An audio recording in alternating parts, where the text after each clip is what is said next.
जय श्री हरि बंधुओं।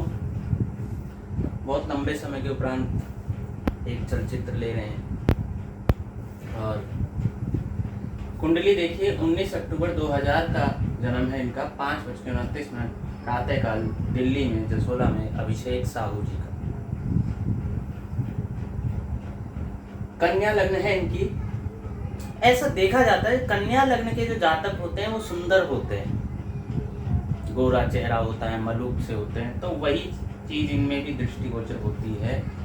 ऊपर से 1 2 3 4 5 गुरु की शुभ दृष्टि यहाँ पर आ गई है और लग्न का स्वामी द्वितीय स्थान में चला गया है। लग्न के स्वामी की वृद्धि हो गई, द्वितीय स्थान में चला गया। और किस में गया? शुक्र के मित्र की राशि में और मित्र के ही साथ, सूर्य के साथ। तो ऐसे जातक शरीर के मामले में बहुत पुष्ट होते हैं, सुंदर होते हैं, तो वही चीज इनमें दृष्टिगोचर होती है। गोरा चेहरा, सुंदरता। गुरु की दृष्टि होने से इनमें धार्मिक तत्व भी विद्यमान होते हैं। ऐसे पुरुष धार्मिक होते हैं। और साथ में लग्न का स्वामी बुध द्वितीय ग्रह में विद्यमान होने से बुधादित्य योग वहां बन रहा है, तो विद्वान भी इन्हें बनाते हैं। तो किसी न किसी ऐसे क्षेत्र के ये विद्वान भी अवश्य होते हैं। आइए चलते हैं इनके दूसरे भाव में। बुधादित्य योग यहाँ पर बना हुआ है। यद्यपि सूर्य कम डिग्री में है, मात्र 2 डिग्री में है, तथापि बुधादित्य योग इन्हें विद्वान तो बनाता है। लेकिन यदि वो डिग्री थोड़ी और बढ़ जाती, क्योंकि सूर्य बाल काल में है, तो वो प्रभाव नहीं है। लेकिन यदि वो बढ़ जाती तो निश्चित रूप से ये जिस भी विषय के विद्वान हैं अपने क्षेत्र में और अधिक विद्वान हो जाते।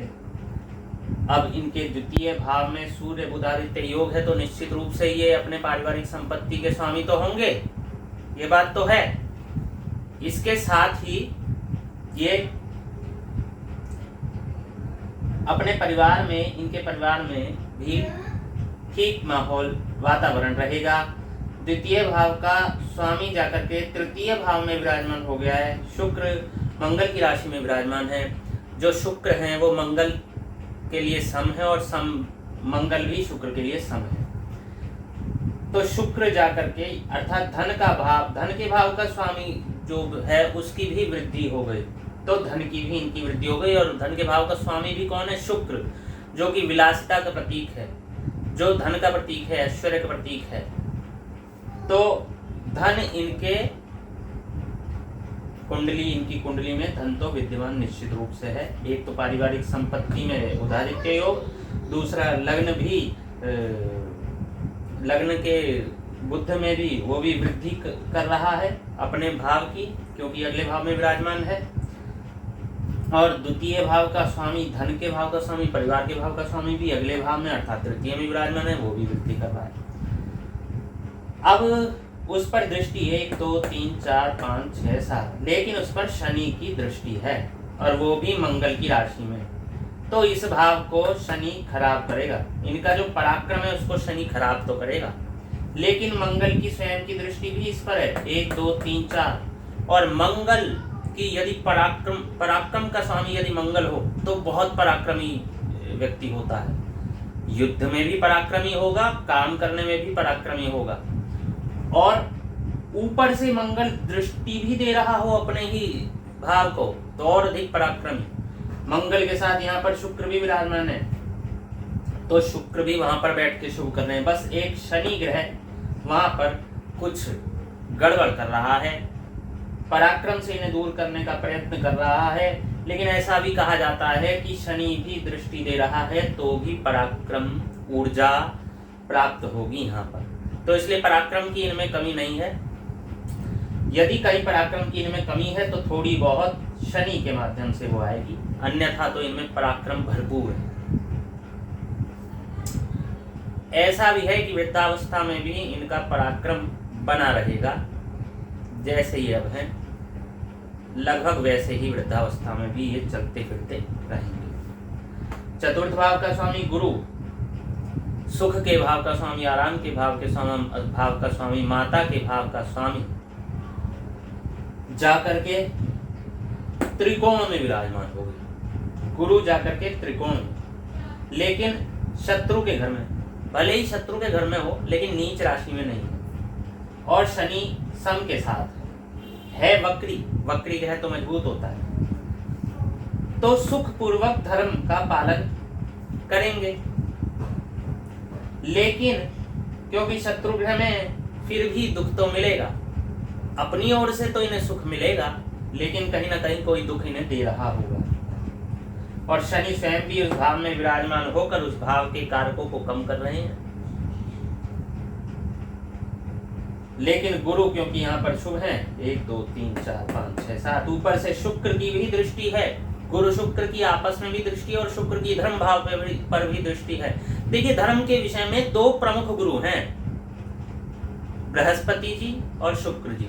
शुक्र जी राक्षसों के गुरु हैं और बृहस्पति जी देवताओं के गुरु हैं। दोनों ही इनके धर्म भाव से संबंधित हैं,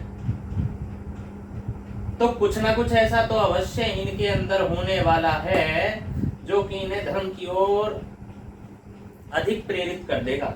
वर्तमान में इनकी दशा भी गुरु की चल रही थी अभी फरवरी तक,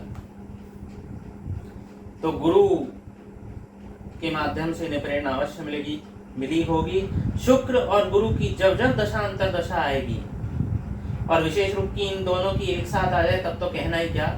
अब तो शुक्र की पता नहीं कब आएगी, अर्थात पता है पर पता नहीं वो जीवन के भाग में आए ना आए, 67 में आएगी जाके। और उसमें भी यदि गुरु की दशा इनके भाग्य में हुई, शुक्र में गुरु की, तो अत्यधिक कट्टर धार्मिक व्यक्ति ऐसे होते हैं। कट्टर धार्मिक अर्थात मारपीट करने वाले नहीं कह रहा हूँ, उन्हें धर्म का बहुत ज्ञान हो जाता है, धर्म का पालन भी करते हैं। ऐसे व्यक्तियों में से ये एक हो जाए, और वर्तमान में भी ये बहुत धार्मिक होंगे। चतुर्थ भाव,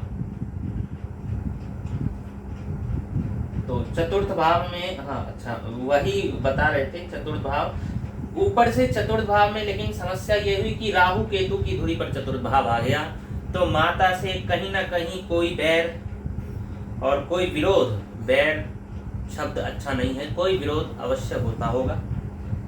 और माता से दूर करने का, माता के विचारों से अथवा ऐसी कुछ वस्तुओं से उन्हें दूर करने का प्रयत्न करता होगा।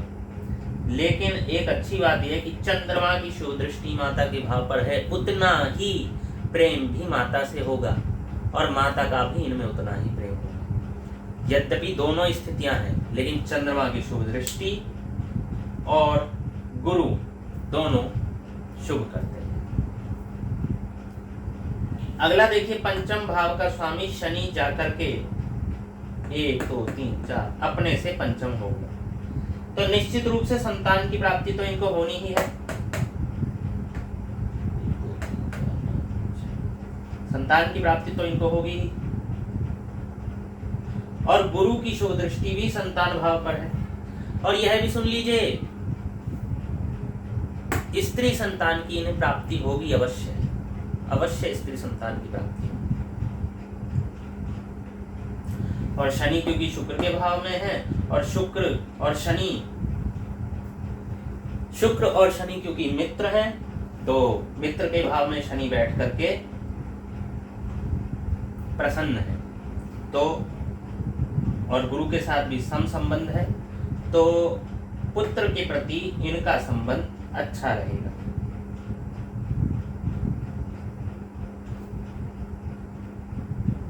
शुक्र की भी दृष्टि शनि पर है, और शुभ दृष्टि होने से भी इसके कारक, पुत्र के कारक पर शुभ दृष्टि होने से भी यह दर्शाता है कि जैसे ये धार्मिक हैं, इनकी संतान भी धार्मिक हो। अगला षष्ठ भाव का स्वामी भी शनि जाकर के नवम भाव में विराजमान हो गया, तो रोग, ऋण और रिपु का मंगल यहां से नाश कर रहा है। 1 2 3 4 5 6 7 सप्तम दृष्टि से मंगल यहाँ पर रोग, ऋण और रिपु का नाश कर रहा है। शनि यहाँ पर आने से यद्यपि उस भाव की वृद्धि कर रहा है, लेकिन इधर मंगल नाश भी कर रहा है, तो दोनों प्रकार की स्थिति शत्रुओं के साथ, रोग और ऋण रिपुओं के साथ भी रहेगी। लेकिन इसमें एक विशेष बात यह है कि क्योंकि षष्ठम भाव से शनि का संबंध है, तो यदि इन्हें कोई रोग होता है या होएगा या हुआ होगा तो वो रोग लंबा चल सकता है, क्योंकि संबंध शनि से है। यद्यपि मंगल उसको काट देगा, प्रयत्न करेगा, लेकिन शनि से संबंध है।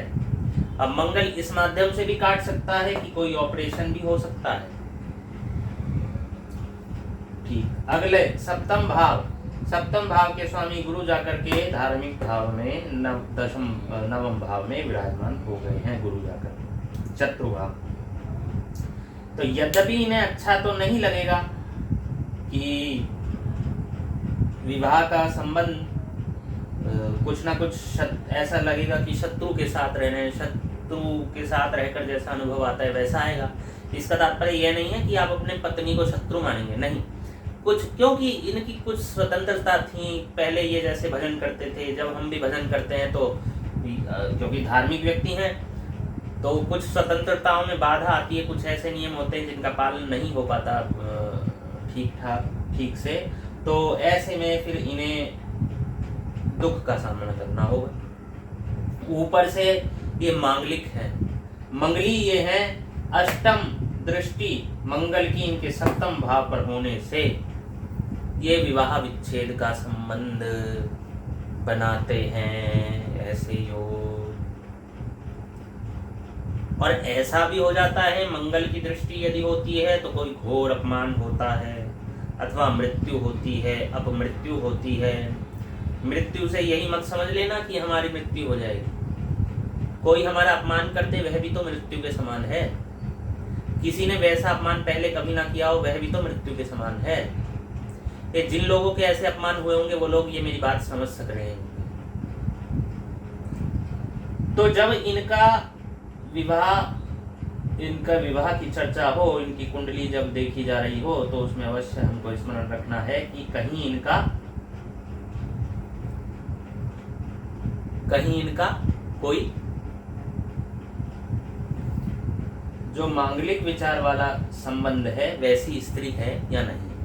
अच्छा, एक बात हम और भूल गए, शत्रु स्थान का जो स्वामी था शनि जाकर के विराजमान हो गए थे। 1 2 3 4 5 6 7 8 9 10, 10वीं दृष्टि से अपने रोग भाव कोई देख रहा है तो वृद्धि करेगा, उधर से मंगल काटेगा, ये रोग की वृद्धि करेगा, वो काटेगा।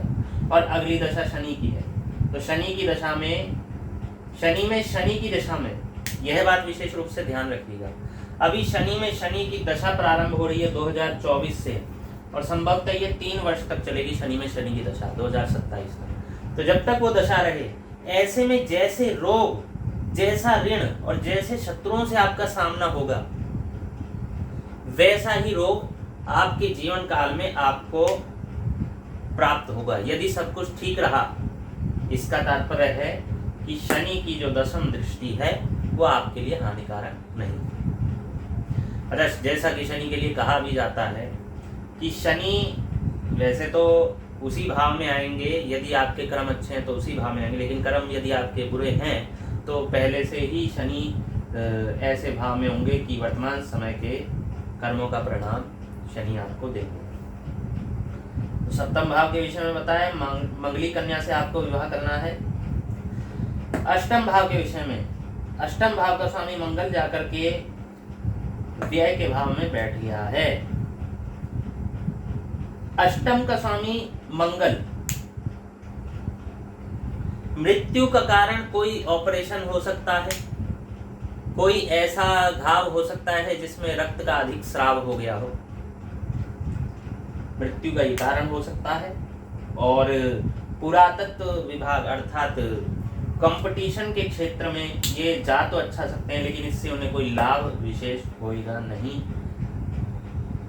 क्योंकि अष्टम भाव का स्वामी द्वादश में विराजमान है। लेकिन एक विशेष बात, ये परिवर्तन राजयोग होता है। अष्टम का स्वामी द्वादश में, षष्ठ का स्वामी अष्टम में, या द्वादश का स्वामी षष्ठ में आए तो परिवर्तन राजयोग होने से कुछ ना कुछ इन्हें इस भाव से, प्रतियोगिता के भाव से लाभ अवश्य प्रदान करेगा।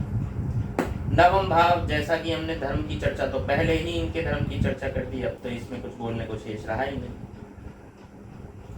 तो धर्म के क्षेत्र में ये बलवान है, इससे अधिक और क्या करें। दशम भाव के स्वामी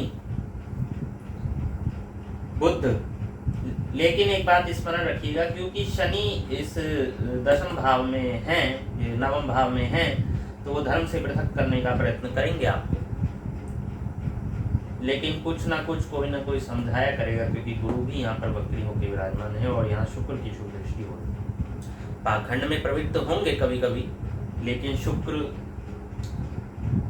उसको ठीक दृष्टि से देखकर सही कर देंगे।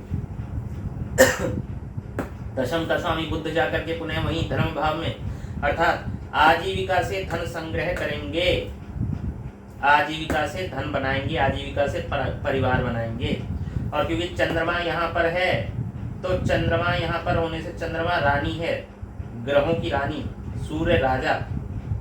रानी को ये स्त्री कारक स्त्री नहीं है ये चंद्रमा, लेकिन जैसे सूर्य, जैसे भगवान विराट पुरुष का एक नेत्र सूर्य भगवान है, दूसरा नेत्र चंद्रमा, तो ये चंद्रमा भी उसी प्रकार महत्वपूर्ण है और शुभ ग्रह है।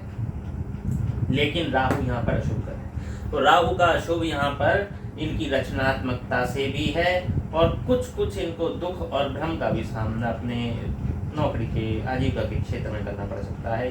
लेकिन विशेष बात यह भी ध्यान रखिए कि रचनात्मकता को राहु प्रदान करता है और इनकी जो फील्ड है उसमें रचनात्मकता इन्हें प्राप्त होगी। इनकी फील्ड है, ये डेवलपर हैं यूनिकोड के, तो डेवलपिंग में रचनात्मक कार्य है, नई वस्तुओं का, नए प्लेटफॉर्म का सृजन आपको करना होता है। एकादश भाव का स्वामी चंद्रमा जाकर के द्वादश भाव में, खर्च के भाव में बैठ गया। व्यापार यदि करेंगे तो उसमें हानि होगी, तो यदि आप व्यापार की सोच रहे हैं तो इसमें बहुत सोच विचार कर निर्णय लीजिएगा। द्वादश भाव का स्वामी सूर्य जाकर के विराजमान हो गया है धन भाव में,